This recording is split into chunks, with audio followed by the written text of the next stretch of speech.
स्वागत है आप सभी का आपके अपने यूट्यूब चैनल के ऊपर मास्टर सुभाष का। आप सभी को नमस्कार। कैसे हैं आप सभी? उम्मीद है बहुत अच्छे हैं। और कल 16 जनवरी को बीएसएफ हेड कांस्टेबल आरएम और आरओ की रनिंग स्टार्ट हो गई थी। तो मैं आपको इस वीडियो में बताऊंगा कि दिल्ली का जो ग्राउंड था बीएसएफ का, उसके अंदर रनिंग हुई थी, कितने बच्चों की रिपोर्टिंग थी, कितने बच्चे अब्सेंट थे और कितने प्रेजेंट थे, और लास्ट में फाइनली जो क्वालिफाई हुए बच्चे वो कितने थे। तो रिपोर्टिंग जितने बच्चों की थी 16 को, वो 200 बच्चों की रिपोर्टिंग थी। जैसा मेरे को एक स्टूडेंट ने बताया है कि 200 बच्चों की रिपोर्टिंग थी 16 जनवरी बीएसएफ ग्राउंड दिल्ली के अंदर। इसके बाद में लगभग 15 से 20 उसने बताया कि एब्सेंट थे बच्चे, तो लगभग 180 मान लेते हैं कि 180 बच्चे प्रेजेंट थे। सबसे पहले उनका डॉक्यूमेंट हुआ। डॉक्यूमेंट में वो नॉर्मल जो डॉक्यूमेंट आपको बताए हैं, 10th की मार्कशीट, 12th की मार्कशीट, आपका कास्ट सर्टिफिकेट अगर आप ओबीसी से हैं, एसटी से हैं या एससी से हैं। इसके बाद में आपका मूल निवास, साथ में आपने डिग्री अगर कर रखी है, जैसे आईटीआई की डिग्री अगर आपने कर रखी है तो वो डिग्री आपसे मांगी गई है। इसके अलावा आपसे और कोई डॉक्यूमेंट नहीं मांगा गया। और मैंने उससे पूछा था अगर कोई किसी के पास डॉक्यूमेंट कम है तो उसका कुछ कह रहे हैं क्या, तो उसके लिए ऐसा बताया उसने कि जिसके पास अगर कोई डॉक्यूमेंट कम है तो उसको वो टाइम दे रहे हैं 3-4 दिन का, वो बनवा के सबमिट करवा दो जहाँ उनकी जिस सेंटर के ऊपर उनकी रनिंग है। तो अगर कोई डॉक्यूमेंट आपका कम रह गया है तो टेंशन लेने की ज़रूरत नहीं है, आराम से आपका डॉक्यूमेंट बनवा के आप जमा करवा देना 3-4 दिन में। इसके अलावा जैसे उनका डॉक्यूमेंट हुआ ओरिजिनल और फोटोकॉपी, फोटोकॉपी को सेल्फ अटेस्टेड करना आप सभी को। अपनी जो भी आपके डॉक्यूमेंट की फ़ोटोकॉपी है उस फोटोकॉपी को सेल्फ अटेस्टेड करने के बाद में आपको वहाँ जमा करेंगे, एक सेट वो जमा करेंगे। और ओरिजिनल आपको चेक करने के बाद में, दोनों से मिलान करने के बाद में, जो आपने फ़ोटोकॉपी दी है और जो आपका ओरिजिनल है, उन दोनों को सेम मिलान करने के बाद में आपको ओरिजिनल डॉक्यूमेंट आपको वापस देते हैं और आपको बिठा दिया जाता है। इसके बाद में आपका हाइट होता है। हाइट में कुछ बच्चे हाइट के अंदर लगभग आउट हो गए थे, और अधिकतर जो बच्चे उसने बताया जो फेल हो रहे हैं वो हो रहे हैं चेस्ट के अंदर। कि चेस्ट 1-2 सेंटीमीटर अगर किसी का कम है तो वो चला रहे हैं 1-2 सेंटीमीटर को तो, और अगर जिसका 3 से 4 या 5 सेंटीमीटर कम है तो वो भी क्या करेंगे, उसको मौका बहुत ज़्यादा दे रहे हैं। काफ़ी कोशिश कर रहे हैं वो भी कि डिप्स वगैरह लगाए कैसे भी करके वो उसका जो मिनिमम एरिया है आपका 80 या 81 से लेकर 85 तक है, जो 5 सेंटीमीटर का फुलाव करके वो उनको फिक्स चाहिए। अगर 1-2 सेंटीमीटर किसी का 79 है, 78 या हाफ है, तो भी उसको डिप्स वगैरह लगवा के वो उसको फिट कर रहे हैं, पूरी कोशिश कर रहे हैं फिट करने की। लेकिन किसी का बिल्कुल ही 75 है या 72 73 है, अब उसको तो 80 कैसे करेंगे वो भी। तो उसको तो देखो फिर घर जाना पड़ेगा। और उससे अच्छा है कि आप खूब अभी अगर आपके पास टाइम है, आपका रनिंग 4-5 दिन के अंदर आने वाला है, तो आप खूब सारी, अगर आपका चेस्ट कम है तो आपको खूब पुशअप लगानी चाहिए। पुशअप से बहुत फ़र्क पड़ेगा आपके चेस्ट के अंदर। इसके बाद में आपका वेट होता है। वेट के अंदर किसी को नहीं निकाल रहे हैं। जैसे ये कंप्लीट होता है और वो 30 बच्चों का जैसे बैच बन जाता है, तो 30 बच्चों को ग्राउंड पे लेके जाते हैं। और जो ग्राउंड है उनका 550 मीटर का एक राउंड है। तो 550 के 3 राउंड आपको काटने हैं। तीसरा जो राउंड है सिर्फ आपको 500 मीटर का काटना, आपको 50 मीटर पहले रोक लिया जाता है। तो इस प्रकार से आपकी कंप्लीट 600 मीटर हो जाती है, और पूरा टाइम दिया जाता है आपको 6.5 मिनट का। कल रनिंग थोड़ा देरी से स्टार्ट हुई थी, जैसा उसने मुझे बताया कि पहला जो बैच था वो शाम को 5 बजे रनिंग स्टार्ट हुई थी। पहले बैच की जो रनिंग थी वो शाम को 5 बजे स्टार्ट हुई है। क्योंकि कल पहला दिन था तो डॉक्यूमेंट में चीज़ें अरेंज करने के अंदर थोड़ा सा टाइम लगता है पहले दिन। अगले दिन चीज़ें थोड़ी बेटर होती हैं पहले दिन के मुकाबले। तो पहला बैच उनका 5 बजे लगभग रनिंग स्टार्ट हुई थी। उसके बाद में जो लास्ट बैच था वो 7 बजे उसने रनिंग करवा के फ्री कर दिया था। तो जब उसने मुझे बताया कि फाइनली कितने बच्चे सेलेक्ट हुए, तो लगभग जो 180 बच्चे प्रेजेंट थे उनमें से 80 लगभग अप्रोक्स बताया कि 80 बच्चे फाइनली क्वालिफाई हुए थे रनिंग के अंदर। तो आप ये देख सकते हो कि जितने बुलाए थे उसका भी लगभग 50% भी नहीं है पूरा, यानी लगभग 40% के आसपास बच्चे कल के में क्वालिफाई हुए हैं। तो आप देख सकते हो हर सेंटर की यही कहानी है लगभग लगभग। और कोई सेंटर का अगर बच्चा मुझे मिलेगा तो मैं उससे भी बात करने की कोशिश करूंगा और आपको अपडेट करूंगा। ग्राउंड बहुत अच्छा है, रनिंग में कोई दिक्कत नहीं होने वाली। और अगर आप की रनिंग 7 मिनट के आसपास भी आ रही है, 7:15 भी आ रही है, तो पूरा दम आप लगा देना वहाँ पर, आराम से आप क्वालिफाई कर जाओगे। और रनिंग में बहुत ज़्यादा बच्चे फेल नहीं हो रहे, जिसकी रनिंग बहुत ही ज़्यादा घर पे भी टाइम टेकिंग है, किसी का 8 मिनट 8.5 मिनट या फिर 7.5 से ऊपर आ रहा है, तो वही बच्चा वहाँ फेल हो रहा है। बाद बाकी जो कंटिन्यू रनिंग कर रहा है, जिसने पूरे 3 राउंड कंटिन्यू कंप्लीट एक स्पीड से भी करे हैं, तो भी उसको रनिंग उसकी क्लियर हो रही है।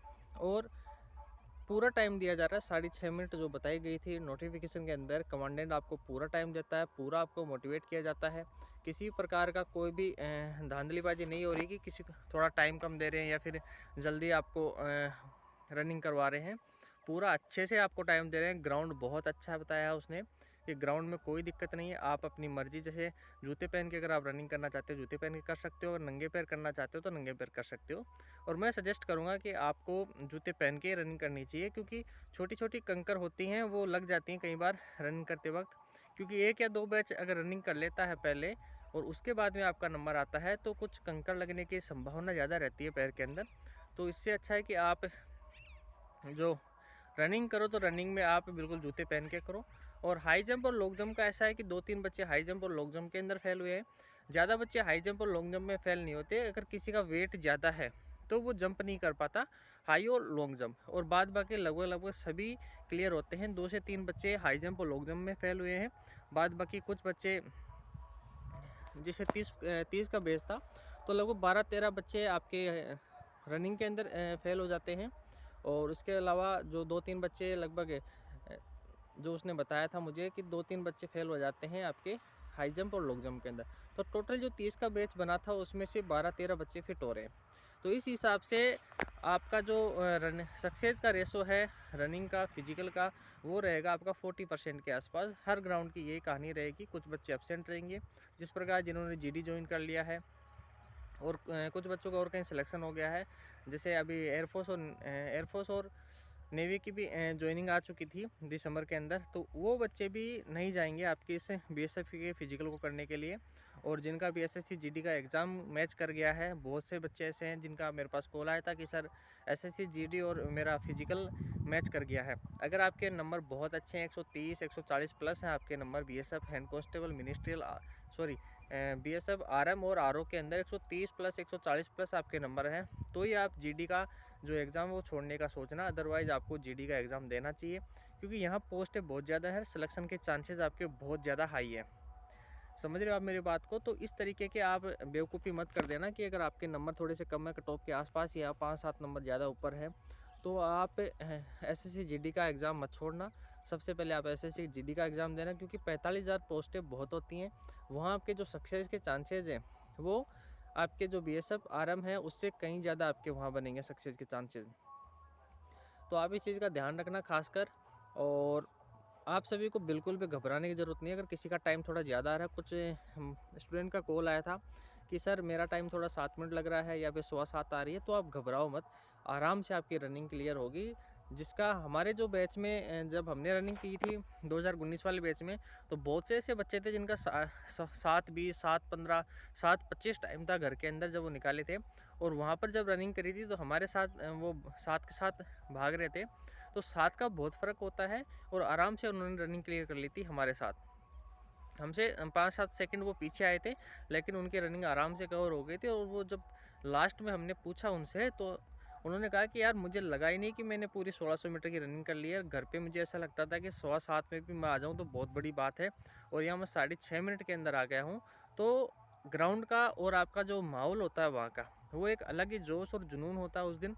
घर पे जब तक आप रहते हो तब तक आपको डर रहेगा। हमें भी डर रहता था कि जब तक क्या पता वहाँ रनिंग होगी या नहीं होगी, इतनी मैंने मेहनत करी है, मेरा टाइम नहीं आ रहा है।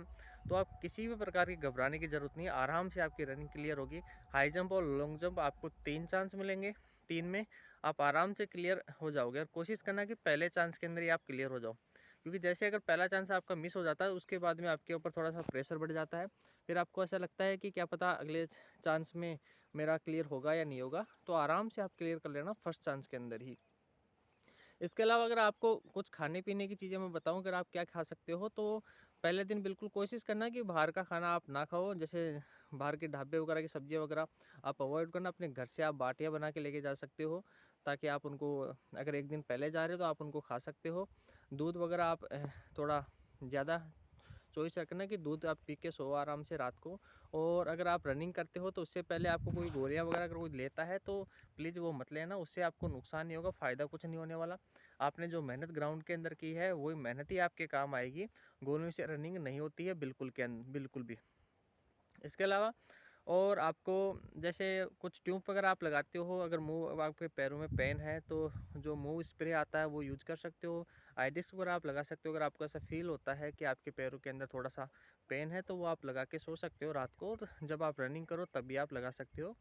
और एक आप घड़ी पहन के आराम से रनिंग कर सकते हो। पहन के बहुत बच्चे रनिंग कर रहे थे, उससे ये रहता है कि आप कितना एक चक्कर के अंदर आपने कितना टाइम लिया।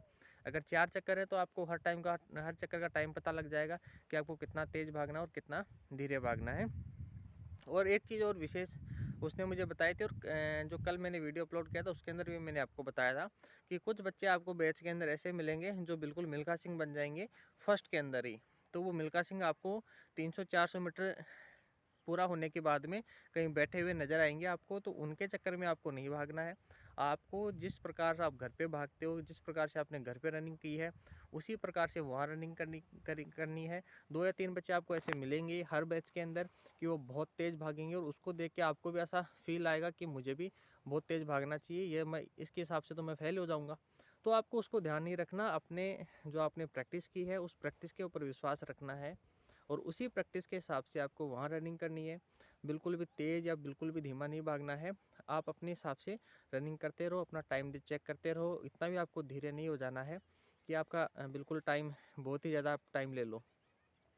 तो इस वीडियो में इतना ही। फिर भी अगर आपका कोई डाउट बचता है तो कमेंट सेक्शन के अंदर आप पूछ सकते हो, और व्हाट्सअप नंबर दे रखा है उसके भी ऊपर आप मैसेज करके, आपका ग्रुप बना रखा है मैंने BSF RM और RO का, तो उसको आप ज्वाइन कर लो। वहाँ जो भी कंप्लीट इन्फॉर्मेशन होती है वो आपको वहाँ मिल जाएगी। और आपको लिफाफा है वो लिफाफा लेके जाना है, क्योंकि मैंने पूछा था उससे कि लिफाफा, तो लिफाफा चाहिए आपको। जो एडमिट कार्ड के अंदर बताया गया है कि जो लिफाफा है वो आप जो भी स्टेशनरी की शॉप है उसके ऊपर आपको मिल जाएगा। जो टिकट उसके ऊपर बताई है वो आपको पोस्ट ऑफिस के अंदर मिल जाएगी, तो वो लगा के आप साथ लेके जाना। और सर्दी का ध्यान रखना, सर्दी के कपड़े आप अपने साथ लेके जाओगे क्योंकि बहुत सर्दी है। और जिनका भी फिजिकल आने वाला उन सभी को ऑल द वेरी बेस्ट। जिनका भी फिजिकल हो जाए वो प्लीज़ कमेंट सेक्शन के अंदर या फिर व्हाट्सअप नंबर के अंदर मुझे मैसेज करके बताओगे उनकी कंप्लीट जानकारी, ताकि जो भी और स्टूडेंट हैं उनका आने वाले दिनों में आपके ग्राउंड के ऊपर अगर फिजिकल है तो मैं उनको बता पाऊँ और उनको थोड़ी हेल्प हो सके। तो मिलते हैं नेक्स्ट वीडियो में, तब तक के लिए अपना ख्याल रखना। Take care, bye, all the very best जिनका भी फिजिकल आने वाले दिनों में है।